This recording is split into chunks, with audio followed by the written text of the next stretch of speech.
the next sutta is 9.2.21. Monks, in 3 ways, men of northern Kuru, Uttara Kuru, excel both the Tavatimsa Devas, Devas of the 33, and men of Jambudvipa, that means human beings. In what 3?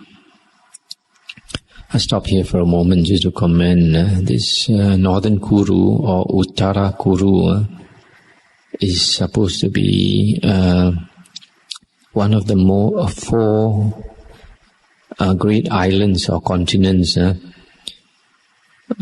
which was supposed to surround Mount Simeru. Every world system is supposed to have a sun and a Mount Simeru, which is surrounded by 4 continents. To the north is Uttara Kuru, to the south is Jambudvipa, to the east is Puba Diveha, and to the west is Apara Goyana. Now, at the moment, we scientists can't see these 4 continents, but perhaps it could be that these are in the astral world, fine material world that we cannot see with the human eye, just like we cannot see devas, heavenly beings, and ghosts. But slowly now, scientists are able to take photographs of ghosts using infrared photography. So slowly they realize there are such things. So to continue the sutta, the Buddha said, the men of Uttara Kuru excel the Tavatimsa Devas. Tavatimsa Devas are the Devas of the 33, where Sakka Devaraja is the chief. And men of Jambudvipa are us, we human beings. In what 3? Their special qualities are unselfishness, lack of greed, and fixity of lifespan. Unselfishness, lack of greed, and fixity of lifespan. Monks, in these 3 ways, men of Uttara Kuru excel both the Tavatimsa Devas and men of Jambudvipa. Monks, in 3 ways, the Tavatimsa Devas excel both the men of Uttara Kuru and men of Jambudvipa. In what 3? In their celestial life, beauty and happiness. Monks, in these 3 ways, the Tavatimsa Devas excel both the men of Uttara Kuru and men of Jambudvipa. Monks, in 3 ways, the men of Jambudvipa excel both the men of Uttara Kuru and the Tavatimsa Devas. In what 3? They are heroic, possess mindfulness, and the holy life may be lived there. Monks, in these 3 ways, men of Jambudvipa excel both men of Uttara Kuru and Devas of the Tavatimsa heaven. That's the end of the sutta. So the thing about human beings stated here is we human beings are heroic, very brave. It has its good and its bad points. Its good points is that we are very heroic. The bad point, if you are very brave, is that sometimes men dare to do totally frightening things, like kill their parents, kill an arahant. These things human beings dare to do. Lie and commit great evil deeds that bring them to the hells and the woeful plains. So, as being heroic has its bad points also. And then we possess mindfulness. And the holy life may be lived here. We have the Sangha of monks, whereas in the heavens and in Uttara Kuru, I think they don't have the Sangha of monks. And because we possess mindfulness, we can practice the holy life and we can get out of samsara. The next sutta is 9.3.23. Monks, I will teach the 9 conditions rooted in craving. Listen, pay heed, I will speak. And what are the 9 conditions rooted in craving? Seeking comes into being because of craving. Acquisition because of seeking. decision-making because of acquisition, lustful desire because of decision-making, attachment because of lustful desire, appropriation because of attachment, avarice because of appropriation, guarding because of avarice, and many a bad and wicked state of things arises from the act of guarding, the taking up of stick and sword, quarrels, disputes, arguments, strife, abuse, lying, and other evil, unskilled states. These monks are the 9 conditions that have their root in craving. That's the end of the sutta. So here the Buddha is saying that because of craving, we seek, and seeking brings about acquisition. Acquisition brings about decision-making. Decision-making brings about lustful desire. Lustful desire brings about attachment. Attachment brings about appropriation. Appropriation brings about guarding. And from guarding those things that we desire, then we take up the stick and the sword, and we quarrel, and we lie, and we fight, etc. The next sutta is 9.3.26. Once when the Venerable Sariputta and the Venerable Chandika Putta were dwelling near Rajagaha in the bamboo grove at the squirrels' feeding ground, the Venerable Chandika Putta addressed the monks, saying, Reverend Sirs, Devadatta taught Dhamma to the monks thus. When, sirs, the mind of a monk is heaped around with thoughtfulness, it is proper for that monk to explain, I know that birth is destroyed, the holy life lived, done is what was to be done, and there is no more of this to come. I'll just stop here for a moment. This Devadatta was one of the disciples of the Buddha. And at first he was a very good monk, and he attained the jhanas and attained the psychic powers. But later, because of greed, because of wanting to take over the position of the Buddha, he lost his psychic powers, and later he even tried to harm the Buddha. So Devadatta had quite a reputation. So that is why this Reverend Chandika Putta is quoting Devadatta. And the sutta continues. Now when he had thus spoken, the Venerable Sariputta said, Nay, Reverend Chandika Putta, Devadatta taught not Dhamma so, but he taught the monks thus. When the mind of a monk is well heaped around with thoughtfulness, it is proper for that monk so to explain, I know that birth is destroyed, the holy life lived, done is what was to be done, and there is no more of this to come. A second time the Venerable Chandika Putta spoke in like manner, and the second time the Venerable Sariputta replied as before. A third time the Venerable Chandika said, Reverend Sirs, Devadatta taught Dhamma to the monks thus. When, sirs, the mind of a monk is heaped around with thoughtfulness, it is proper for that monk to explain, I know that birth is destroyed, the holy life lived, done is what was to be done, and there is no more of this to come. When he had thus spoken, the Venerable Sariputta for a third time said, Nay, Reverend Chandika Putta, Devadatta taught not Dhamma so, but he taught the monks thus. When the mind of a monk is well heaped around with thoughtfulness, it is proper for that monk so to explain, I know that birth is destroyed, the holy life lived, done is what was to be done, and there is no more of this to come. Now we come to Sutta 9.4.33. The Buddha said, Monks, I will teach you these 9 attainments of gradual abidings. Listen, pay heed, I will speak. And what, monks, are the 9 attainments?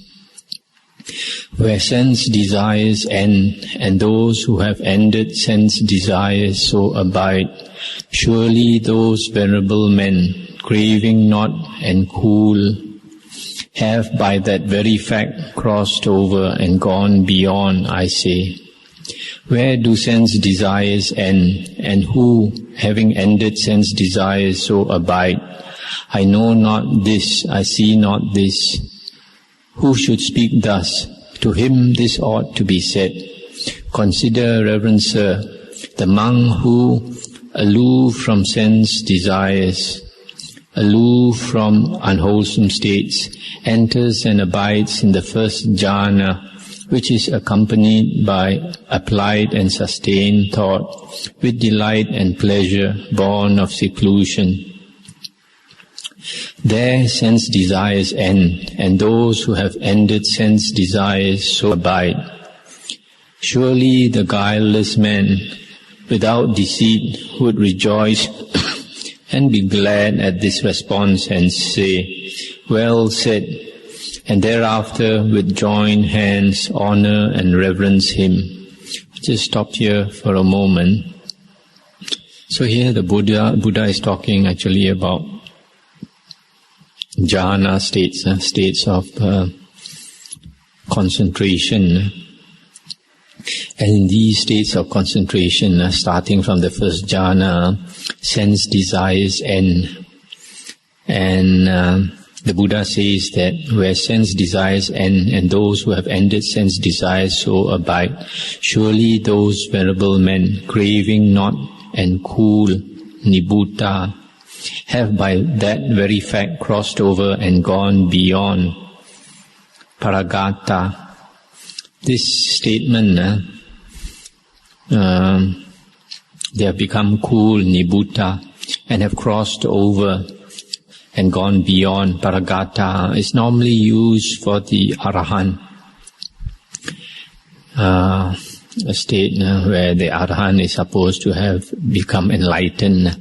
And the Buddha is using this for the jhana states, which shows the great respect and the great veneration the Buddha puts in the jhana states of concentration. And then later the Buddha goes on to describe the first jhana. The state of the first jhana is among aloof from sense desires, aloof from unwholesome states, enters and abides in the first jhana. So to be able to enter the first jhana, you have to be aloof or secluded from sense desires, aloof or secluded from unwholesome states, which means that the first jhana is a state which is totally wholesome, wholly wholesome, because it is aloof from unwholesome states. So here the Buddha says that if you, after hearing this, that the person who abides in the first jhana, their sense desires end, and the one who has ended sense desires abides in that state, then that person, then anyone who hears that should rejoice and be glad, and should honor and reverence him. Then the Buddha continues, where thought applied and sustained, where applied thought and sustained thought and those who have ended such thoughts so abide, surely those venerable men, craving not and cool, have by that very fact crossed over and gone beyond, I say. Where do they end, and who, having ended them, so abide? Consider, sir, the monk who, with the stilling of applied and sustained thought, enters and abides in the second jhana, which has internal self-confidence and singleness of mind, without applied and sustained thought, with delight and pleasure born of concentration. Surely the guileless man would rejoice at this response. So I stop here. So in the state of the second jhana, the Buddha says that the person has to still applied and sustained thought. Applied and sustained thoughts have to end before he can enter the second jhana, which has internal self-confidence and singleness of mind, without applied and sustained thought, but with delight and pleasure born of concentration. Then the Buddha continues, where delight ends, and those who have ended delight so abide. Surely those venerable men, craving not and cool, have by that very fact crossed over and gone beyond, I say. Where do they end, and who, having ended them, so abide? Consider, sir, the monk who, with the fading away of delight, abides in equanimity and mindful and aware, enters and abides in the third jhana and experiences pleasure with his body, whereof the Aryans declare, he that is equanimous and mindful has a joyful abiding. There delight ends, and those who have ended it so abide. Surely the guileless man would rejoice at this response. Let's stop here again. So here the state of the third jhana, you see, that delight has to fade away. And a monk, when he enters and abides in the third jhana, he is said to be equanimous and mindful, and has a joyful abiding. So you see, this state of the third jhana is very clear that it is a mindful state, because some people, they have a mistaken idea that jhanas are states of unmindfulness, as though in a trance, but states of jhana are intense states of mindfulness. The mind is very clear and very strong and equanimous. And because the mind is equanimous, that is why there is no tendency to lust for jhana, unlike sensual pleasures. Sensual pleasures, and there is delight, but the mind is not equanimous, and because of that the mind is very active. There is a tendency to lust for that kind of pleasure, but not with states of high concentration. And then the Buddha continues, where equanimous pleasure ends, and those who have ended it so abide. Surely those venerable men, craving not and cool, have by that very fact crossed over and gone beyond, I say. Where do they end, and who, having ended them, so abide? Consider, sir, the monk who, with the abandoning of bodily pleasure and the previous abandoning of bodily pain, by the fading away of joy and grief, he enters and abides in the fourth jhana, which has complete purity of mindfulness and equanimity, and has neither pain nor pleasure.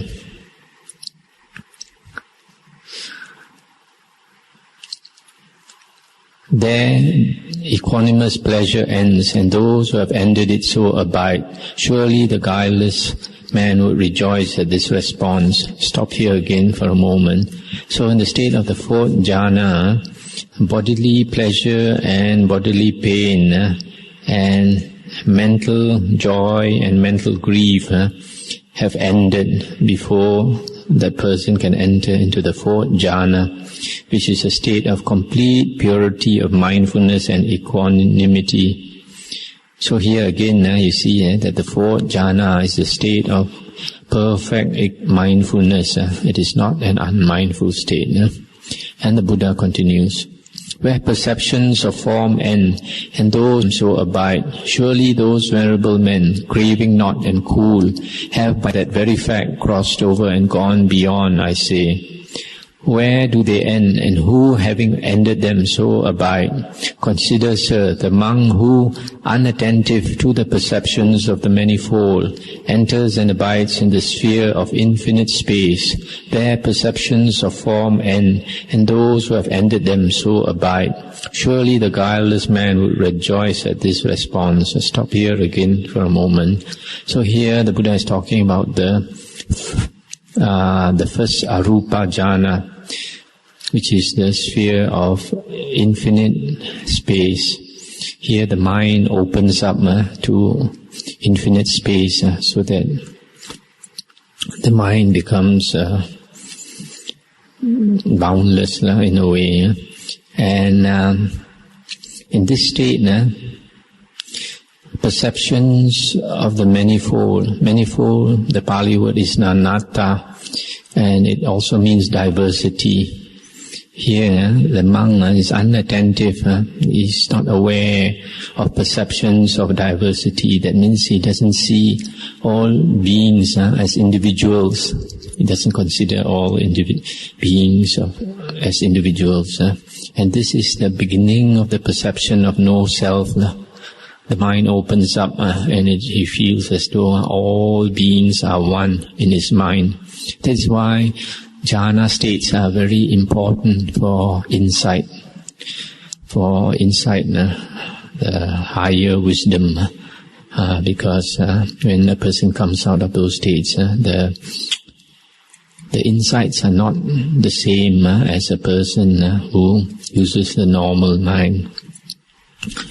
Then the Buddha continues, where the perception of the sphere of infinite space ends, and those who have ended it so abide, surely those venerable men, craving not and cool, have by that very fact crossed over and gone beyond, I say. Where do they end, and who, having ended them, so abide? Consider, sir, the monk who, thinking consciousness is infinite, enters and abides in the sphere of infinite consciousness. There the perception of the sphere of infinite space ends, and those who have ended it so abide. Surely the guileless man would rejoice at this response. Where the perception of the sphere of infinite consciousness ends, and those who have ended it so abide, surely those venerable men, craving not and cool, have by that very fact crossed over and gone beyond, I say. Where do they end, and who, having ended them, so abide? Consider, sir, the monk who, thinking there is nothing, enters and abides in the sphere of nothingness. There the perception of the sphere of infinite consciousness ends, and those who have ended it so abide. Surely the guileless man would rejoice at this response. Where the perception of the sphere of nothingness ends, and those who have ended it so abide, surely those venerable men, craving not and cool, have by that very fact crossed over and gone beyond, I say. Where do they end, and who, having ended them, so abide? Consider, sir, the monk who, passing wholly beyond the sphere of nothingness, enters and abides in the sphere of neither perception nor non-perception. There the perception of the sphere of nothingness ends, and those who have ended it so abide. Surely the guileless man would rejoice at this response. Where the perception of the sphere of neither perception nor non-perception ends, and those who have ended it so abide. Surely those venerable men, craving not and cool, have by that very fact crossed over and gone beyond, I say. Where ends the perception of this sphere, and who, having ended it, so abide? I know not this, I see not this. Who should speak thus? To him this ought to be said. Consider, reverend sir, the monk who, passing wholly beyond that sphere, enters and abides in the ending of perception and feeling. There the perception of the sphere of neither perception nor non-perception ends, and those who have ended it so abide. Surely the guileless man would, without deceit, would rejoice and be glad at this response and say, well said, and thereafter with joined hands honor and reverence him. Verily, monks, these are the 9 attainments of gradual abidings. That's the end of the sutta. So after that, the Buddha goes on to the arupa jhana, called the sphere of infinite consciousness. In that state, the mind, the consciousness becomes infinite, and a person who has this kind of state, he can know things that happen in far away places because the mind opens up and he has infinite consciousness. And then the sphere of nothingness, in that state, he realizes that everything is like mind-made, that there is nothing, it's all, the whole universe is mind-made, exists in consciousness. And basically there is nothing, it is like imagination. And then after that, the sphere of neither perception nor non-perception, where the mind is so still that it's almost, the consciousness is almost about to be like a small flame about to be blown off. So sometimes that person is like perceives, and another time is as though he doesn't perceive. That's why it's called the sphere of neither perception nor non-perception. And the final state is the state where perception and feeling ends. When perception and feeling ends, then the normal sixth consciousness also ends. So these are the 9 states where the Buddha praises. Now the next few suttas all have to do with states of jhana, concentration. The next one is 9.4.34. Once the Venerable Sariputta dwelt near Rajagaha at the squirrel's feeding ground in the bamboo grove, and there he addressed the monks, saying, "This cool nibbana, reverencers, is happiness. This cool, reverencers, is happiness." Now when he had spoken thus, the Venerable Udayin said to him, "But what herein, reverencer, is the happiness which herein is not sensed?" Stop here for a moment. Nibbana is a state where the senses have stopped.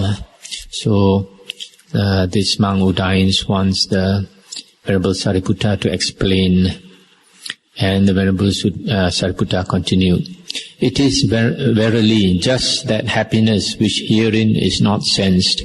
There are, reverencer, these 5 strands of sense desire." What 5? There are forms cognized by the eye, longed for, alluring, pleasurable, lovely, bound up with passion and desire. There are sounds cognized by the ear, smells by the nose, tastes by the tongue, contacts or tangibles cognized by the touch, longed for, alluring, pleasurable, lovely, bound up with passion and desire. These, reverencer, are the 5 strands of sense desire. And the happiness, the well-being arising therefrom is called sensual happiness. Consider, reverencer, the monk who, aloof from sense desire, aloof from unwholesome states, enters and abides in the first jhana. If while he abides in that abiding, perceptions and thoughts accompanied by sense desire beset him, it is indeed for him a disease. Just as some ill amounting to a disease might arise in a happy person, even so those perceptions and thoughts accompanied by sense desire beset him, and indeed it is for him a disease. Now disease is called ill by the Exalted One. Verily, reverencer, it is just in this way that the cool nibbana ought to be understood as happiness. Stop here for a moment. So here, the Venerable Sariputta is explaining that when a monk enters the first jhana, he abides in a very peaceful and a very blissful abiding. And if perceptions and thoughts accompanied by sense desire should beset him, it sort of gets him out of the first jhana. And it is like a happy person becoming sick. So that is why sense disease. So the Sariputta is saying that the cool nibbana ought to be understood as happiness in this way. In other words, he is likening the state of the first jhana itself to nibbana as a very happy, blissful abiding. And he continues, again, consider the monk who enters and abides in the second jhana. If perceptions and thoughts accompanied by